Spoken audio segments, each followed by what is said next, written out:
Juwan, how difficult it is for you to play home and road and have like a different lineup when you go on the road right now?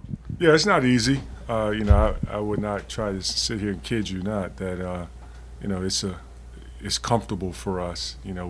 We've been experiencing uncomfortable moments all year, and when you miss your primary ball handler, one of the best decision makers in the country, it's you take a step back and it hurts your ball club.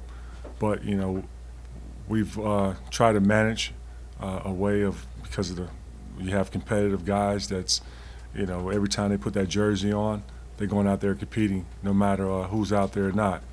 But as time goes, we'll continue to keep trying to do what we can with every guy that steps on that floor. Juwan, I know you're familiar with Terrence Shannon. What stood out? Very familiar with Terrence Shannon. You're welcome. Would you elaborate on that? What stood out about him today? You're welcome. Yeah. Terry Shannon is a guy who I recruited, who committed to the University of Michigan, as you all are very aware of. And you're welcome. He's played extremely well since he's been here. And I'm so proud of him. He's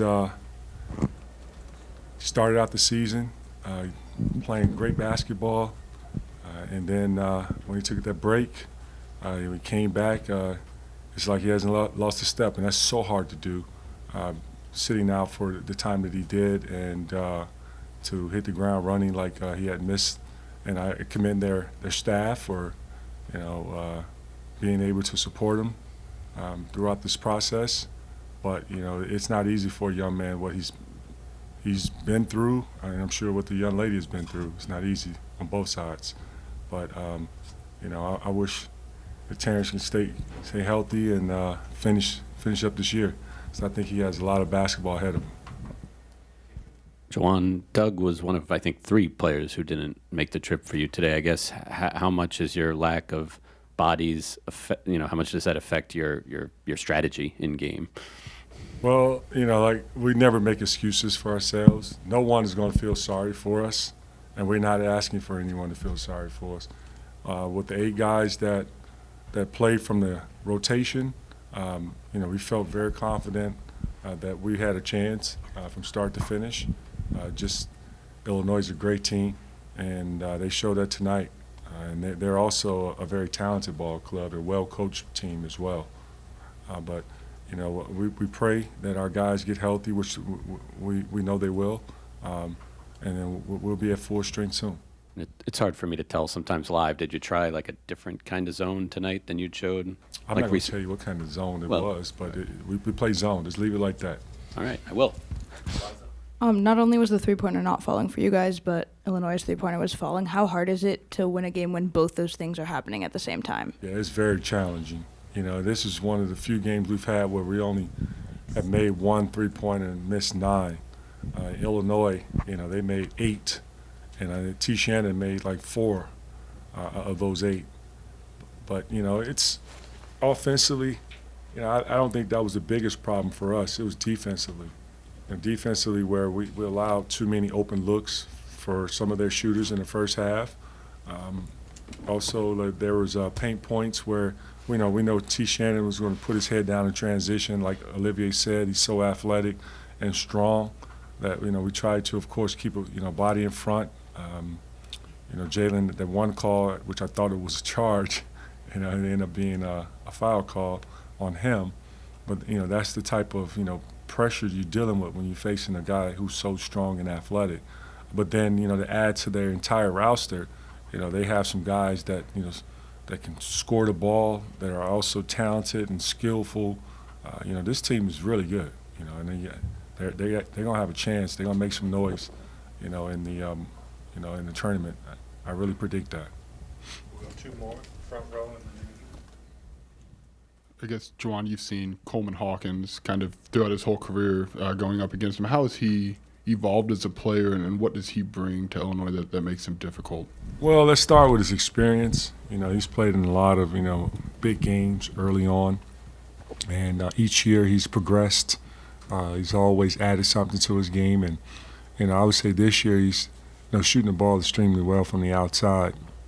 Last year, it was more of inside than outside, but this year, he's facing the basket, and he'll make you pay off a pick and pop if you don't close out to him. In transition, he's running in transition, stopping on a dime, and able to pull up from three. He has a nice size, with him, but more importantly, he's a kid that has a high IQ that knows how to play the game.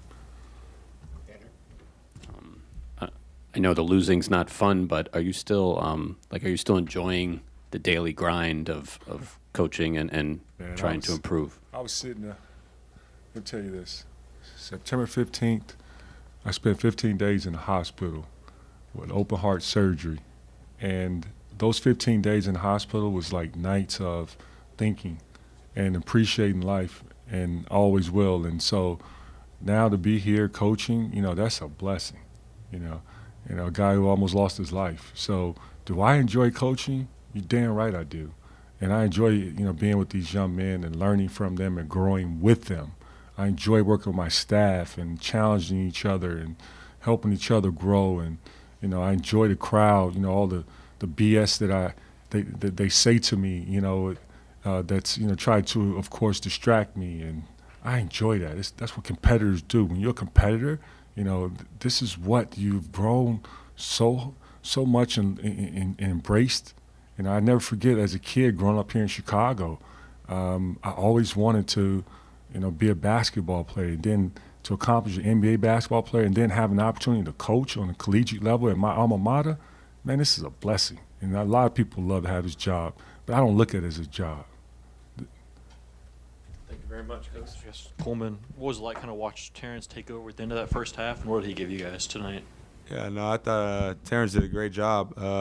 Warring over ball screens, getting stops and getting out in transition like he always does, and then, hitting his shots. He was great, catch and shoot, great catch and shoot guy, spacing the floor, handling the ball. So no, I thought Terrence did a really good job tonight, just all around, doing a little bit of everything. So. Is Coleman, kind of following up on that, like when you guys are able to get out in transition like you did tonight, and like you did against Michigan State, like what does that change for this team? Yeah, no, it makes us a lot better. I think offensively, a lot of times we can get whatever we want. I think it's just really focusing on getting those stops and getting out and running. Coach always draws up on the board: defend, rebound, run. So those are our three keys to victory every time. And I thought we did a pretty good job of that tonight. So, Quincy, Coleman's playing at such a high level right now. What's it like to play alongside him, and what are you seeing from him right now? Man, yeah, I love playing with Coleman. If you open, he's going to find you. His IQ is really good. He can space the floor. Like Coach said, he's probably the best pick and pop 5 shooter in the country. So you just got to keep doing what he's doing for our team. He's just playing at a high level, especially defensively. He's great. I guess, Quincy, every time we talk to you, we talk about defense and rebounding, and just for you guys tonight, you got a much better defensive performance than we'd seen. Like, what was behind that, and what's key for you guys to kind of write that down the stretch in February? I mean, it's all about effort. I think if we're locked in defensively and thinking about rebounding, we're going to be the best team in the country, and we just got to keep doing what we're doing and get better every day.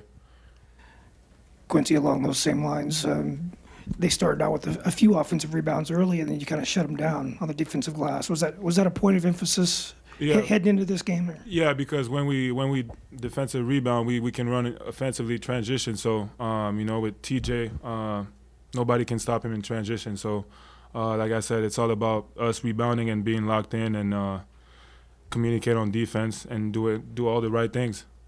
When you played Michigan the first time in Ann Arbor, they had Doug McDaniel available. Obviously, that wasn't the case today. Is the game plan different knowing Michigan will or won't have him? Like, what are those changes, if you can say? No, there's nothing different.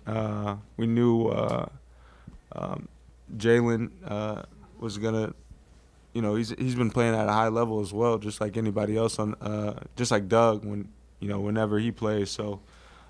We kind of had the same mindset. We wanted to pressure the ball a little bit more. That was something a little bit different, but as far as doing what we do, we stayed the same. You know, try to force them to take tough twos, limit their three-pointers. So we kind of schemed kind of the same way, just wanted to pressure the ball a little bit more.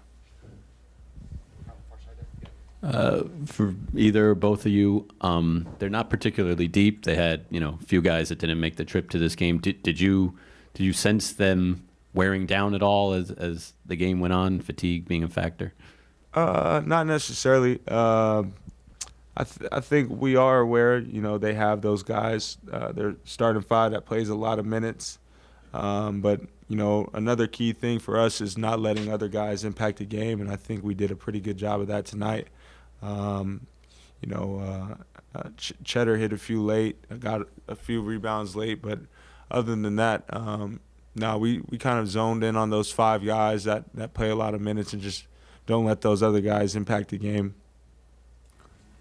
Coleman, what were you most encouraged about defensively tonight, and what would you like about pressuring maybe a little bit more? Yeah, just kind of not letting guys get comfortable. When we watched the film in Michigan State, we saw Hogard picking us up full court, pressuring our guards, and then, we were just letting them run our offense on the other end. So kind of just being more disruptive, crawling up in people, limiting straight line drives, and then defensively really warring over ball screens and pursuing. A lot of times, our guards were getting clipped, and I'd be in a kind of more of a 2-on-1 situation, and it was hard for me to pick when I wanted to switch or when I wanted to get back to my man. And there's still a few glimpses of that tonight. Reed got a lob or two tonight, so we still got some things to clean up on that end. But I think we did a good job, a better job of pressuring the ball a little bit more and just making and disrupting their timing of their offense. Last one here, Scott. I mean, Coleman, I think you've got 17 assists in the last 3 games. Has there just been something in this stretch where you felt like you've been able to facilitate a little more? Yeah, I mean, I think a lot of teams have just been trying to throw so many different defenses at us. Tonight, they went to a zone, and then whenever I'd get a catch, they'd match up. They made a 5 call, which was a call for them to start matching up. And I feel like the ball was just in my hands, and every time I'm aggressive, I feel like it's easier for me to find those guys on open assists, and then whenever we get out in transition, to just pitching the ball ahead. Like I was telling them, if this was the NBA, I'd have 12 assists tonight. Quincy's pass and 1 pump fake and 1 dribble dunk, that's a dunk, or that's an assist in the NBA. But I'm happy the way I'm sharing the ball right now. So. All right, thanks, guys. Thank you. Different focus tonight.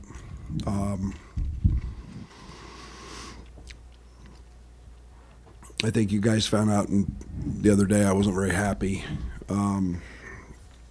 Just in our pregame conversations, and I've spent 2 days just trying to reconnect this team in terms of what we do on the defensive side and how we go about it, and having a little emphasis on that. And it's amazing how offense becomes easier when you don't worry about it.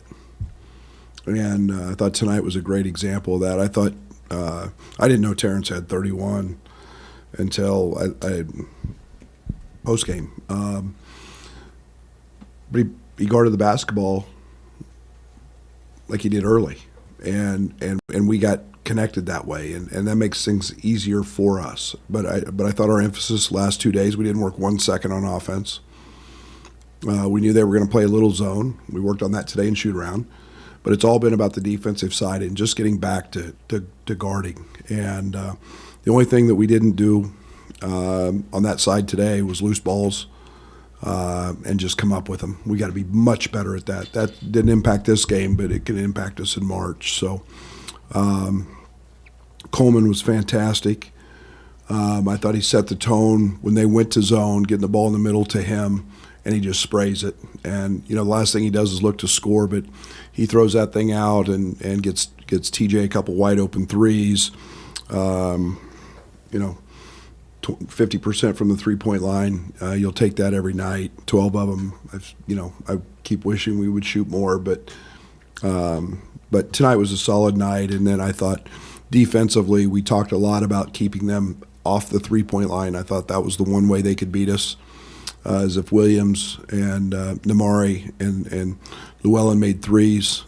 They throw one in the last minute. So we did a great job there following the game plan, and all in all, a good night.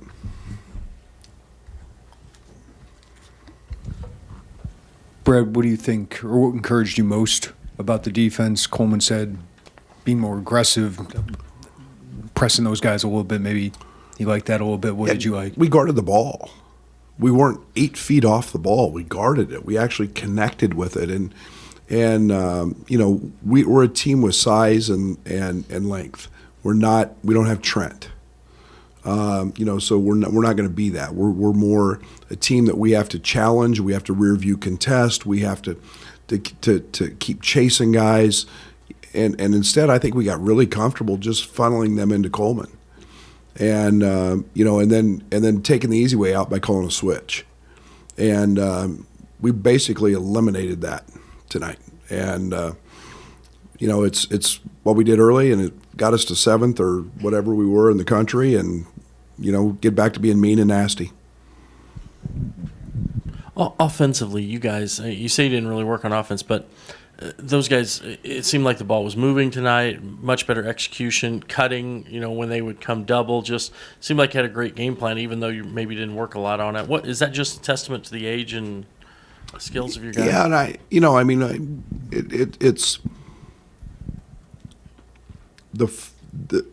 don't want to say we weren't focused on it. We talked about, we knew what they were going to do. But you know, putting a game plan, you know, we've had to adjust almost every game. So it's been running your base stuff because teams have cross-matched as teams have done this or that. And we've had to counter that. You know, the Michigan State game, we posted Coleman a ton against the guard. So we've had to adjust some things. So it's been more on the fly, making some adjustments. But yeah, veteran team did that. But again, I think it still goes back to the emphasis being on the other end, and that's what's gonna win. We got a number 5. We're number 5 in the country on offense. It probably moved up after tonight, I would think. But we got to understand what wins. Offense is fleeting, and we got to keep figuring out how to win when the ball doesn't go in. I know you talked about reconnecting and the emphasis on defense. I'm just wondering if there's anything from the last 2 days that you could paint us a picture of kind of what that looked like to spark that attention to defense and that shift. We lost. Losing. I mean, there's 2 things that happen when you lose. You either learn from it or you accept it. And we have a great locker room, and we're not going to accept that. And if anybody liked giving up 9 out of 10. And when the game's on the line against Michigan State, when we have an 8-point lead and control the game, then they don't need to be in that locker room. And this is a really smart group. It's a cerebral group, and so losing's brutal. I mean, it's in my world it is, and so they don't accept it, and we learned from it, and we talked about it, we showed film, and then we went out to try to correct it. Brad, you mentioned it with Terrence on the ball. How much can he be a tone setter there, and how did you see him embrace that tonight? That's what he does. He's 6'6", 220 pounds. He's athletic as anybody in America. You know, he's a guy that has to want to be that guy. That's and then he finds his way to 30. You know, he finds his way to 20. Terrence is going to score 20 most nights just by being out there. And but that's his impact on us. And everything starts on the defensive side. When you see somebody sitting down and guarding, I took him out in the first half. He's one possession, he stood up, he got back screen, he wasn't ready to play. Get out. And if you're not going to be ready to play all the time, then I'm not going to play you. And he's such a focal point of teams on the other end. He needs to be a focal point of what he does on that end because he's really, really good at it. To dovetail off that point, Brad, you had said when Terrence got back, it was just going to take time. You were going to have to wait on him and take time. What was the plan for him, and what was the plan for the 4 other guys on the floor as you guys waited? I don't want to say I had a plan because I don't. then I'd be disappointed if it wasn't met. And so you always want things. I'm very impatient. You always want something sooner than it happened. But you're realistic. He was gone for a long time, and coming back, we were in a pretty good groove offensively, so it just almost had to happen organically. It had to happen in the right way without any pressure to go do this or go do that, and I think he's handled that in a pretty good way. I think he was averaging 23 a game in his last 3 coming in, and we truly haven't run much to him. But re-engaging him on that end has the ability to take us to another level. Coach, they had four early offensive rebounds and very little after that. Was there a point where your team just got dialed in on the defensive glass? Yeah, and Doug, it's one of the things we talked about. I think they were number 1 in the league in the last 5 games. They were averaging almost 13 offensive rebounds a game, and we felt like that's the one area that they could really hurt us. And usually when you get an offensive rebound, you either get a layup and a foul or you get a kick out 3. And I was petrified of the 3s. And again, we fumbled a couple balls and we should have had, but we I don't know what the margin ended up, 10, 9, but and I think that's one of the things that I felt pretty good about, because they're big and they're physical. I guess as a coach, to have a guy like Terrence that can score 20 or 30 and you don't have to just run set after set to do that. I guess what's the comfort or the advantage or just I'm not sure how to phrase that, but just to know you've got that in your back pocket. Well, I think when he starts shooting the 3 like he's shooting the 3, then he becomes a really, really hard guard. And again, Ty, Coleman, Marcus are all really good playmakers. It's what he does on the defensive end triggers what he does on the offensive end. He gets out in transition. If I could ever get him to be a 6-7 defensive rebound a game guy, he'd get another 4 or 6 points. He scored 4 or 6 the other night at Michigan State on the offensive glass. If I could ever get him consistently to go to the offensive glass, he'd find another 4 or 6 points there. He just knows how to find baskets, and he doesn't need a lot of help doing that. And getting to the free throw line and all those things factor in. But yeah, he finds points in a lot of different ways, and his teammates find him because they're all playmakers. Coach, to kind of piggyback on that 50% three-point shooting tonight, how much of a relief is it for you to kind of see those shots fall in, especially with the recent struggles here at home? You guys make that up, not me. I mean, I relied so little on offense, and you guys think I'm nuts. I know, because it's so fleeting, and it can come and it can go. And is it great to have one of those nights? We've had a few. Is it something I worry about? Most of the time, I just want them to keep shooting them and shoot more of them. So I don't really concern myself with it. When we're taking good shots and the right shots, I'm all in, because really good shots are hard to find. Brad, Luke's usually one of the first ones off the bench. What was the reason behind him kind of coming in later? Nothing. Just kind of a. Luke's a tremendous shooter. He's fighting. He's competing, and just kind of stayed with the little group a little longer, and I thought it was kind of what the game needed on the defensive side. So he'll be fine. The last 3 games now, Coleman's got 17 assists. I mean, has there just been? I mean, the opportunity's got to be there, but has there been? Have you seen something from him where he's facilitating at a higher level like that? Yeah, other than his no-look pass against Michigan State, he's just made. Now he tried to throw a back cut. He's made really smart plays and simple plays, and obviously somebody's got to finish him. But the game's really slow for Coleman.